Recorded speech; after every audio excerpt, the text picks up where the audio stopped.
Good morning, students. Chapter 7 coordinate geometry is going on and topic is section formula. We had discussed its derivation as well as some of the applications of section formula as well as midpoint formula we discussed. Now moving ahead in the same topic only, next example is find the ratio in which the point 2,6 divides the line segment joining points A and B. In our yesterday's class, in our previous class, I told you how to find out these main coordinates. ये main coordinates कैसे find करने हैं. But as I told you कि जरूरी नहीं है हर बार यही coordinates missing हो. Maybe sometimes x2 y2 is missing, maybe x1 y1 is missing, or ratio is missing. So in this particular example, what is missing? Ratio is missing. Find the ratio. Ratio find कीजिए in which the point 2,6. This point 2,6 is dividing line segment whose endpoints are A and B. So try to make a rough diagram. Endpoints are given A and B. Coordinates of A are -2, 2 and coordinates of B are 3, 7. And let's suppose this point is P. P lies somewhat here. Its coordinates are given 2, 6. That means x1, y1, x2, y2 and capital X, capital Y. All these coordinates are given. Missing thing is only ratio. The ratio is missing. M1 ratio, M2 is missing.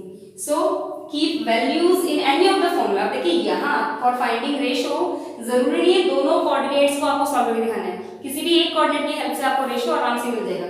Suppose I am taking help of x coordinate. So keeping value in x coordinate. Capital X is 2 is equal to m1 is unknown for us. So m1 will come as it is multiplied by x2. x2 कितना है 3. अगर आपको directly value put करने में problem है तो आप mention कर लीजिए यहाँ पे x1 कितना है, x2 कितना है, y1 क्या है, y2 कितना है, कैपिटल X कितना है, कैपिटल Y कितना. आप अलग से इस तरीके से एक ब्रैकेट में साइड में वैल्यूज रख सकते हैं ताकि आपको कोई प्रॉब्लम ना हो. अगर आपको कंफ्यूजन है तो आप ऐसे मेंशन कर लीजिए. अगर नहीं करोगे तब भी कोई दिक्कत नहीं है. सो x is 2, m1 we need to find out, x2 is 3 plus will come as it is from formula, m2 we need to find out, multiply by x1 is -2 upon m1 plus m2. No problem in keeping values. Now solve it.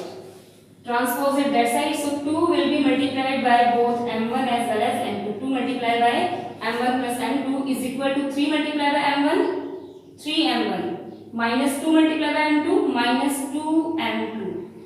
Solve this side also. 2 into m1, 2m1 plus 2m2 equals to 3m1 minus 2m2.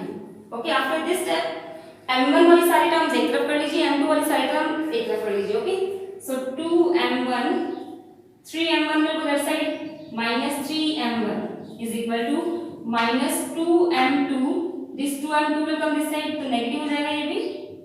Solve it. 2m1 is positive, 3m1 is negative. Plus minus minus sign of greater number, तो आ गया minus m1 minus 2m2 minus 2m2 minus 4m2. Minus will be cancelled by minus. Keep one more thing in mind that ratio can never be negative. Ratio कभी भी negative नहीं आएगा. अगर कहीं ना कहीं ratio negative आ रहा है, that means you might have committed mistake somewhere. आपने कहीं ना कहीं गलती करी है. You have to cross check it. So from here we got m1 equals to 4m2. एक चीज ध्यान रखना टेंथ क्लास, रेशियो निकलेगा हमेशा m1 रेशियो m2, मतलब कि m1 upon m2. m1 should always be numerator. m2 should always be denominator. तो आ गया m1 इस m2 को मल्टीप्लिकेशन में, it will go that side in division. m1 upon m2 is equal to 4 upon कुछ नहीं है तो क्या आ गया 1. तो ratio m1 is to m2 is equal to 4:1. So in this way we can find out ratio. Okay, I have taken help of x coordinate. You can also find ratio with the help of y coordinate because y coordinate is given 6. You can keep values और solve करने के बाद ratio should be same. ये नहीं कि यहाँ तो x coordinate से रेशियो 4 रेशियो बना गया और y कोऑर्डिनेट से कुछ हो रहा है, no, ratio will be same. Okay, so in this way we can find out ratio. But if you are feeling it a bit difficult, then we have one more option for ratio. अब देखिए, अगर आपको m1 m2 के case में थोड़ी problem feel हो रही है तो हम एक काम और कर सकते हैं. इन केस ऑफ रेशियो हम m1 m2 अपने फॉर्मूले में लगा ही दिए, कोई दिक्कत नहीं है. अब क्या करेंगे, हम यहाँ पोज कर लेंगे कि रेशियो बी के रेशियो 1. तो लेट रेशियो बी के रेशियो 1. देखिए, that means m1 will be replaced by k and m2 m2 will be replaced by 1. Okay, थोड़ा सा इजी हो जाएगा, answer will be same, technique will be same, बस थोड़ा सा आपके लिए इजी रहेगा सॉल्व करना. Now let me give an example with the help of y coordinate. Previously मैंने आपको x कोऑर्डिनेट से निकाल के दिखाया, अब मैं आपको y कोऑर्डिनेट से निकाल के दिखा रही हूं. So value of y coordinate is 6 equals to m1 कितना है k multiply by y2 is 7 plus m2 1 multiply by y1 is 2 upon m1 plus m2. m1 will be replaced by k plus m2 will be replaced by 1. तो इससे मेरा profit क्या होगा, इससे फायदा ये होगा कि now you have to work in single variable k. तो डायरेक्टली आंसर मिल जाएगा. वहां m1 m2 में कई बार स्टूडेंट्स कंफ्यूज होते हैं, m1 में m2 ऐड कर दे तो पूरा क्वेश्चन रॉन्ग हो गया. बट यहाँ सिंगल वेरिएबल में काम करना आपके लिए थोड़ा सा बेनिफिशियल रहेगा. Now shifted that side, 6 multiply by k plus 1 equals to 7k plus 2. 6 multiply by k 6k plus 6 is equal to 7k plus 2. Now constant terms aside and variable terms aside. constant term एक तरफ कर दीजिए, variable terms एक तरफ कर दीजिए. तो मैं 6k को यहाँ शिफ्ट कर रही हूँ, 2 को उधर ले जा रही हूँ. तो आगे 6 2 will be shifted that side, minus 2 equals to 7k minus 6k. 7k minus 6k 1k और k only. 6 minus 2 4. तो k equals to 4. That means k ratio 1 is equal to 4 ratio 1. यानी कि k upon 1 4 upon 1. By chance 4 upon 7 आता तो ratio कितना होता, 4 ratio 7 होता है. ठीक है, तो k is equal to 4 यानी कि k ratio 1 आगे 4 ratio 1. So ratio is 4 ratio 1. Last time जो समझाया था उसमें भी x कोऑर्डिनेट में रेशियो सेम आया था. So in this way we have two methods to find out ratio of given question if a and b endpoints are given and point p is given which divide the line segment. वो किस ratio में divide कर रहा है, इस तरीके से आपको मैंने दो तरीके बताए. एक बार आप रेशियो m1 m2 ले सकते हैं, एक बार आप रेशियो k रेशियो 1 ले सकते हैं. Okay, now moving ahead. Now next example is find the ratio. Find the ratio, that means again ratio is missing but question is different. In which the line segment joining the points -2 -3 and 3 7 is divided by y axis. यानी कि आपको दिया गया है ratio निकालिए, किस ratio में y axis उस लाइन सेगमेंट को डिवाइड करिए जिसके एंड पॉइंट्स ये रहते हैं. That means suppose y axis इस तरीके से पास हो रही है, तो y एक्सिस जब इस लाइन सेगमेंट को किस पॉइंट पे कट कर रही है तो ये पॉइंट इस AB को किस रेशियो में डिवाइड कर रहा है. Now these coordinates are not given but hint is y axis. ये पॉइंट y एक्सिस पे लाई है. This point P lies on y axis. तो आप लिखना पड़ेगा as P lies on y axis, so coordinates of p के coordinates क्या होंगे बताइए. every coordinate on y axis is of the form 0, y because on y axis x coordinate is always 0. तो यहाँ आपको ये बताया है कि पॉइंट p के कोऑर्डिनेट्स है 0, y. और अगर इसी क्वेश्चन में क्वेश्चन ऐसे दिया गया होता, find the ratio in which the line segment joining so and so point is divided by x axis. तो अगर ये पॉइंट x एक्सिस पे लाई करता तो कोऑर्डिनेट क्या होते, x, 0 because on x axis value of y coordinate is 0. यहाँ दिया हुआ है y एक्सिस तो मैंने कोऑर्डिनेट्स ले ली 0, y. अगर यहाँ होता x एक्सिस तो हम कोऑर्डिनेट लेते x, 0. Now see, we need to find out the ratio out of both the coordinates x and y coordinates. Which value is known to us?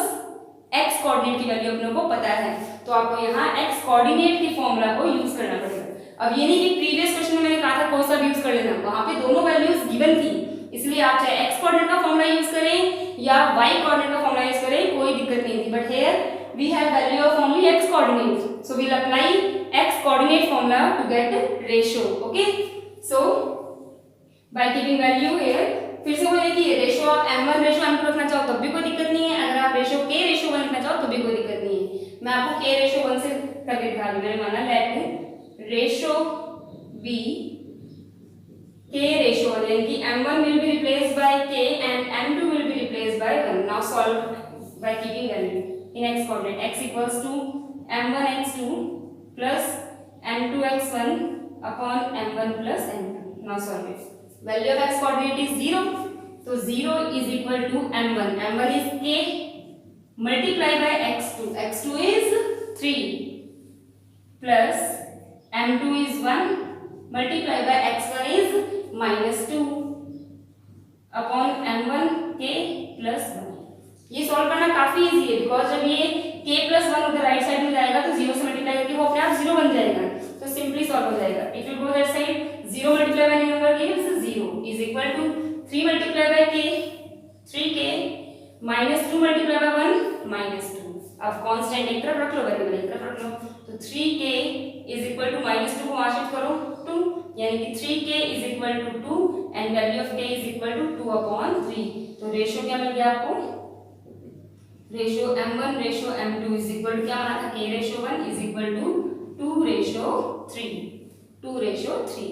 So in this way we can find the ratio. आई बात समझ में? ये line segment है, इसको कौन divide कर रहा है, by axis. By axis divide करे कोऑर्डिनेट क्या होगा 0, अब यहां ध्यान ये रखना कि कौन से फार्मूला से हमें रेशियो मिलेगा, x कोऑर्डिनेट के फार्मूला से, because x coordinate is known to us. x coordinate के फार्मूला से आपने रेशियो निकाला। नाउ इस क्वेश्चन को आगे पढ़िए, also find the coordinates of point of division. वो जो पॉइंट है जो बाई एक्सिस पे लाई कर रहा है उसके कोऑर्डिनेट्स भी निकालिए। तो x कोऑर्डिनेट तो पता ही है 0 है, y coordinate is not known to us, अपने को वो भी फाइंड करना है।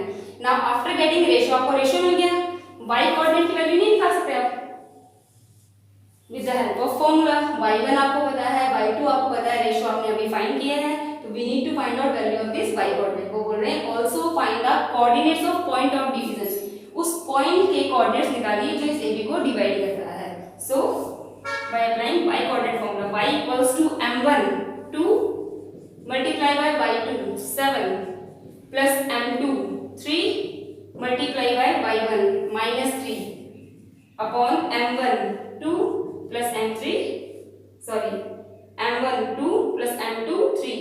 तो y इज इक्वल टू 7 2 जा 14, 3 into minus 3 minus 9 upon 5, 14 minus 9 5, 5 upon 5 1। so value of y coordinate is 1।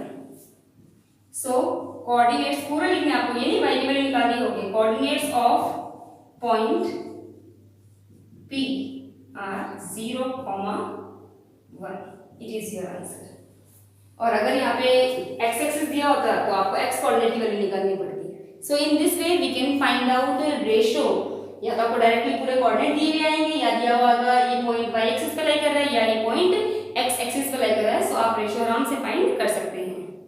Okay, so whatever examples I have given today, all the examples belong to section formula, but few more examples are left which we'll study in our next class. So please recall all the topics, and I think some of the questions you'll get in exercise 7.2 which are totally based on these examples given by me. So please go through them.